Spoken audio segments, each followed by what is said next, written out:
मेरा गहरा सांवला रंग, मुटाया हुआ सा शरीर, कम पढ़ाई लिखाई, सभी कुछ मेरी शादी में रोड़ा बने हुए थे। अब तो सिर के बाल भी सफ़ेद होने लगे थे। बहुत कोशिशों के बाद भी जब जान पहचान और अपनी बिरादरी में मेरे रिश्ते की बात नहीं जमी, तो मेरी बढ़ती हुई उम्र को देखते हुए मेरी मौसी ने मेरी माँ को सलाह दी कि अगर अपने समाज में बात नहीं बन रही है तो किसी गरीब घर की गैर बिरादरी की लड़की के बारे में सोचने में कोई बुराई नहीं है। और तो और आजकल तो लोग पैसे देकर भी दुल्हन ला रहे हैं। मौसी की बात से सहमत होते हुए मेरी माँ ने एक बार मेरी कुंडली मंदिर वाले पंडित जी को दिखाने की सोची। पंडित जी ने कुंडली देखकर मुस्कुराते हुए कहा, बहन जी, शादी का योग तो हर किसी के कुंडली में होता ही है। किसी किसी की शादी जल्दी तो किसी की थोड़ी देर से, मगर समझदार लोग आजकल कुंडली की फेड़ में नहीं पड़ते। आप तो कोई ठीक ठाक सी लड़की देखकर बच्चे का घर बसा दीजिए। मेरी माँ को बात समझ में आ गई और उन्होंने अपने मिलने वाले व रिश्तेदारों के बीच में यह बात फैला दी कि उन्हें मेरे लिए किसी भी जात बिरादरी की लड़की चलेगी, बस लड़की संस्कारी और दिखने में थोड़ी ठीक ठाक हो। बात निकली है तो दूर तलक जाएगी। एक दिन मेरी माँ से मिलने एक व्यक्ति आया जो शादियाँ करवाने का काम करता था। उसने हमें रीता के बारे में बताया और मुझसे उसकी शादी करवाने के एवज में 50,000 रुपये की मांग की। मैं अपनी माँ और मौसी के साथ रीता से मिलने उसके घर गया। बेहद गरीब घर की लड़की रीता अपने 4 भाई बहनों में दूसरे नंबर पर थी। उससे छोटा एक भाई और भाई से छोटी एक बहन मीना। 22 साल की वह रीता उम्र में मुझसे लगभग 10-12 साल छोटी थी। एक कमरे के छोटे से घर में इतने प्राणी कैसे रहते होंगे, यह सोचकर ही मैं हैरान हो रहा था। मुझे तो यह सोचकर हंसी आ रही थी कि कैसी परिस्थितियों में ये बच्चे पैदा हुए होंगे। खैर, रीता को देखने के बाद मैंने शादी के लिए हाँ कर दी। अब यह तय हुआ कि शादी का सारा खर्चा मेरा परिवार ही उठाएगा और साथ ही रीता के परिवार को 3 लाख रुपए भी दिए जाएंगे ताकि उनका जीवन स्तर कुछ सुधर सके। 1 लाख रुपए एडवांस देकर मेरे और रीता की शादी का सौदा तय हुआ और जल्द ही घर के 4 जने जाकर रीता को ब्याह लाए। बिना किसी बारात और शोर शराबे के रीता मेरी पत्नी बन गई। सुहागरात के दिन कमरे में जाते समय मेरा दिल धड़क रहा था। आने वाले लम्हों की कल्पना ही मेरे सांसों को बेकाबू किए दे रही थी। इस रात को मैंने सपनों में इतनी बार जिया है कि इसके हकीकत में बदलने को लेकर मुझे विश्वास ही नहीं हो रहा। बेशक मैं रीता को पैसे देकर ब्याह कर लाया हूँ तो क्या हुआ, है तो मेरी पत्नी ही। और फिर दुनिया में ऐसी कौन सी शादी होती होगी जिसमें पैसे नहीं लगते, किसी में कम तो किसी में थोड़े ज़्यादा। अब तक मैंने जो फिल्मों और टीवी सीरियल्स में देखा था उसके ठीक विपरीत रीता बड़े आराम से सुहाग सेज पर बैठी थी। उसके शरीर पर शादी के जोड़ों की जगह पारदर्शी नाइटी देखकर मुझको थोड़ा अटपटा सा लगा, क्योंकि मेरा तो यह सोच सोच कर ही गला सूखे जा रहा था कि मैं घूंघट उठाकर रीता से बातों की शुरुआत कैसे करूंगा। मगर यहाँ का माहौल देखकर तो लग रहा है जैसे कि रीता तो उससे भी ज्यादा उतावली हो रही है। मैं सकुचाया सा बेड के एक कोने में बैठ गया। रीता थोड़ी देर तो मेरी पहल का इंतजार करती रही, फिर मुझे झिझकते देखकर खुद ही मेरे पास खिसक आई और मेरे कंधे पर अपना सिर टिका दिया। यंत्रवश से मेरे हाथ रीता के इर्द गिर्द लिपट गए। रीता ने अपने आप को हल्का सा धक्का दिया और हम दोनों ही बेड पर लुढ़क गए। इसके बाद तो मुझको कुछ भी होश नहीं रहा। प्रकृति ने जैसे मुझे सब कुछ एक ही लम्हे में सिखा दिया। आज रीता ने मुझे वह तोहफा दिया था जिसके सामने सारी बादशाहत फीकी थी। सुबह मैंने बेफिक्री से सोती हुई रीता को नजर भर कर देखा। सब कुछ सामान्य ही था उसमें, कद काठी, रंग रूप और चेहरा मोहरा सभी कुछ। मगर फिर भी रात जो खास बात हुई थी उसे याद करके मैं मन ही मन मुस्कुरा दिया और सोती हुई पत्नी को प्यार से चूमता हुआ कमरे से बाहर निकल गया। रीता निम्न वर्गीय घर से आई थी, इसलिए मेरे घर के ठाट बाट देखकर वह भौचक्की सी रह गई।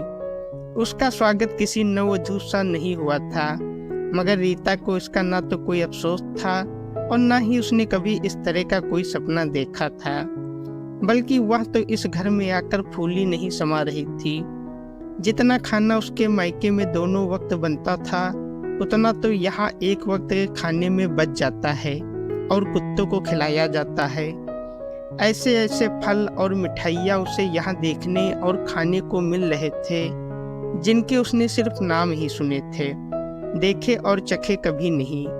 अगर मैं विजय के दिल की रानी बन गई तो फिर घर की मालकिन बनने से मुझे कोई नहीं रोक सकता। रीता ने मन ही मन सोच लिया कि आखिरकार उसे घर की सत्ता पर कब्जा करना ही है। बनो दिल की रानी। अपने इस प्लान के मुताबिक रीता रोज दिन में 2 बार मुझको आई लव यू का मैसेज भेजने लगी। लंच टाइम में मुझे फ़ोन करके याद दिलाती कि खाना टाइम पर खा लेना। वह शाम को सज धज कर मुझको मेरे इंतजार में खड़ी मिलती। रात के खाने में भी वह मुझको गर्मा गर्म फुलके अपने हाथ से बनाकर ही खिलाती थी, चाहे मुझे घर आने में कितनी भी देर क्यों न हो जाए, और खुद भी मेरे साथ ही खाती थी। यानी हर तरह से मुझको यह महसूस करवाती थी कि वह मेरी जिंदगी में सबसे विशेष व्यक्ति है, और हर रात वह मुझको अपने क्रियाकलापों से खुश करने की पूरी कोशिश करती थी। उसने कभी मुझको मना नहीं किया, बल्कि वह तो मुझे प्यार करने को प्रोत्साहित करती थी। कहने को तो मैं अपने माँ बाप का इकलौता बेटा था, मगर कम पढ़े लिखे होने और अति साधारण शक्ल सूरत के कारण अक्सर लोग मुझे कोई खास तवज्जो नहीं दिया करते थे। वहीं मेरी शादी भी नहीं हो रही थी, सो मैं हीन भावना का शिकार होने लगा था। मगर रीता ने मुझे यह एहसास दिलाने में कोई कसर नहीं छोड़ी कि मैं कितना काबिल और ख़ास इंसान हूँ, बल्कि वह तो कहती थी कि मैं ही उसकी सारी दुनिया हूँ। रीता के साथ और प्यार से मेरा आत्मविश्वास भी बढ़ने लगा। एक दिन रीता की माँ का फोन आया, वे उससे मिलना चाह रही थी। रात में रीता ने मेरी शर्ट के बटन खोलते हुए अदा से कहा, मुझे कुछ रुपये चाहिए, माँ ने मिलने के लिए बुलाया है। पहली बार जा रही हूँ, अब आपकी पत्नी हूँ, खाली हाथ तो नहीं जा सकती ना, तो माँ से ले लो ना, मैंने उसे पास खींचते हुए कहा। माँ से क्यों, मैं तो अपने हीरो से ही लूँगी, वह भी हक से।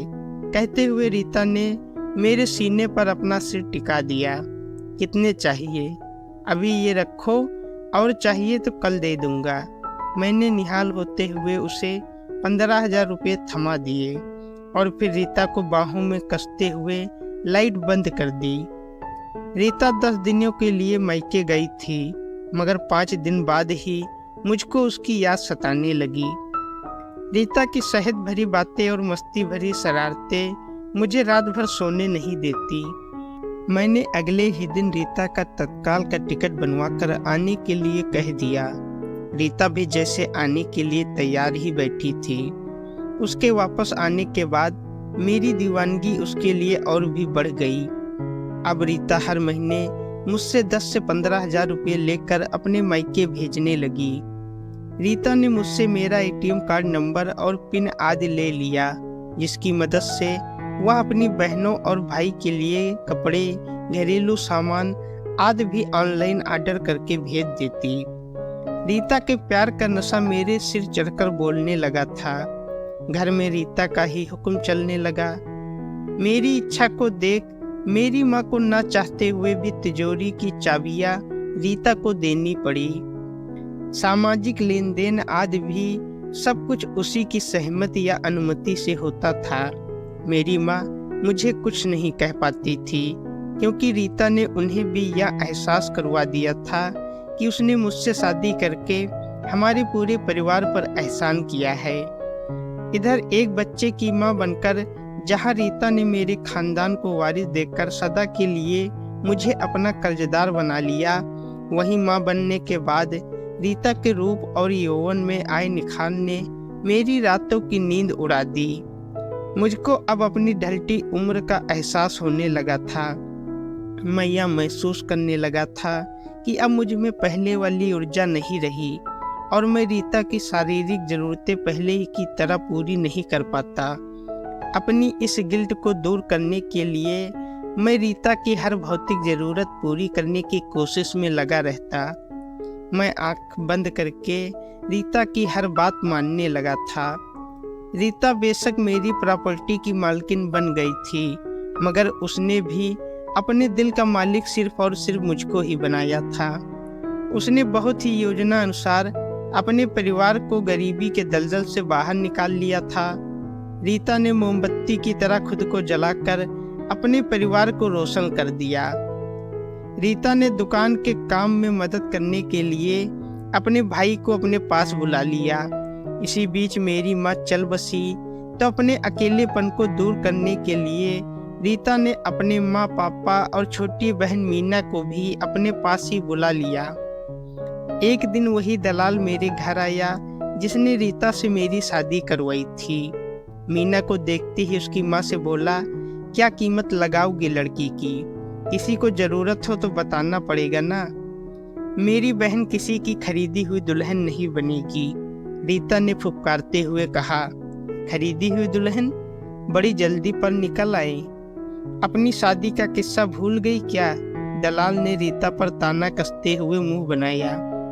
मेरी बात और थी। मैं तो बिना सहारे की बेल थी जिसे किसी न किसी पेड़ से लिपटना ही था, मगर मीना के साथ ऐसा नहीं है। देर आए दुरुस्त आए, कुदरत ने उसे मेरे रूप में सिर पर छत दे दी है और पाँव के नीचे जमीन भी। अभी मैं जिंदा हूँ और अपनी बहन की शादी कैसे करनी है या हम खुद तय कर लेंगे। आप जा सकते हैं, लेकिन हाँ, विजय को मेरी जिंदगी में लाने के लिए मैं सदा आपकी कर्जदार रहूंगी। धन्यवाद। रीता ने दलाल से हाथ जोड़ते हुए आभार जताया। वहीं पीछे खड़ा मैं मुस्कुरा रहा था। आज मेरे दिल में रीता के लिए प्यार के साथ साथ इज्जत भी बढ़ गई थी।